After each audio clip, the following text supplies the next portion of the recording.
Welcome to A Global Indy. I'm Jane Gelhausen, Director of International and Cultural Affairs for the City of Indianapolis. Mayor Ballard is passionate about making Indy a welcoming and inclusive city that is recognized worldwide. This Global Indy segment is designed to highlight Indy's international initiatives. Today we are featuring international arts in Indianapolis.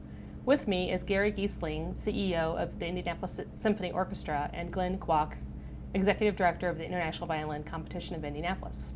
Welcome. Thank you. Gary, let's start off with you. The symphony is a real jewel in our city. Some may not know how world-class our symphony is. So can you tell us about its international composition and reach? I think the first thing to note is that the ISO really is an orchestra that attracts musicians from all over the world. We have about 75 full-time musicians, and they really do come from all over the world. We have musicians from Japan, China, Taiwan, Russia, Ukraine, the Czech Republic, Romania, really all over the globe. And they come here to Indianapolis to come together on our stage and produce the great concerts that they produce every week.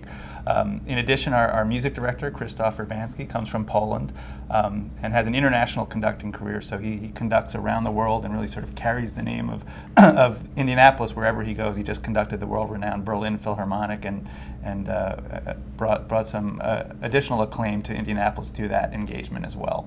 Great. And so why do you feel like this is essential for the symphony to have this international connection? You know, I think one of the great things about music is it's always said that music is the universal language, and I think when you bring folks from so many different parts of the world together onto our stage to come together and yet come together to bring these great works of art to life week in and week out, you really get that global perspective in a way that I think sort of symbolizes everything that we talk about in the world right now about globalism, which is, I think, so exciting for the arts. Yeah, great. I totally agree. Glen, the International Violin Competition of Indianapolis is often known and referred to as the Olympics of the violin. When and how did the competition get its start? We approached the legendary violinist and professor Joseph Gingold, who was a distinguished professor at Indiana University in 1980, and we asked him if he would help us create an international competition on the level of those that had existed in Europe for already 3 decades, such as the Queen Elizabeth competition in Brussels, the Tchaikovsky competition in Moscow, and the Sibelius competition in Helsinki. And because he had served on the juries of all those competitions, he was ecstatic that America, for the first time, would have a competition like that. So 2 years later, in 1982, we launched our first competition, and we've held a competition every 4 years since then. And so today, fast forwarding after 30 plus years, it's become one of the most prominent competitions in the world.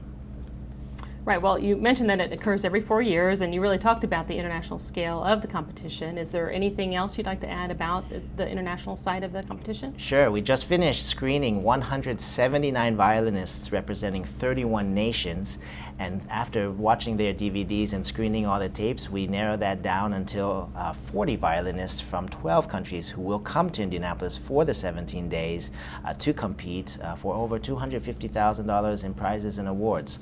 So really there is a global reach not only in the participants, but people watching it will be watching the live streaming, which will occur for 17 days. Wonderful. I've been to both your events and your performances, and you really both are jewels in our city in terms of what you provide on the cultural front. Every aspect of our community actually is very international, including the arts. So what do you feel like the greatest value is or impact that this has in terms of our community? And why do you think it's important to the future of Indianapolis to be very international? I think from the ISO's perspective, as I said, we do bring together musicians from all over the world, and one of the unique things about an orchestra is that we do employ so many full-time artists in our community. So as I said, 75 musicians who come here and live here, and they don't only play at the Hilbert Circle Theater every week as part of the ISO, but they live in our communities, they teach, they will send their kids to our schools, and they sort of add a global perspective and really sort of enhance the richness of our communities in where they live and work.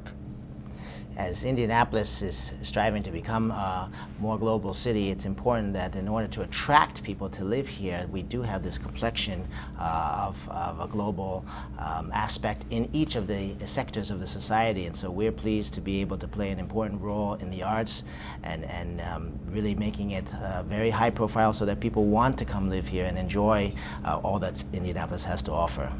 Great. Well, thank you so much for coming in today, and really thank you so much for your leadership that you do in our community to showcase arts in Indianapolis. Thank you, Jane. Thank you.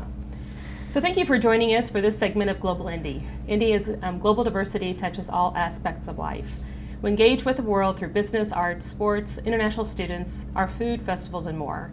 To learn how you can be part of Indy's global community, sign up for our newsletter at indy.gov, like us on Facebook, and follow us on Twitter. Thank you for joining us today. We'll see you next time.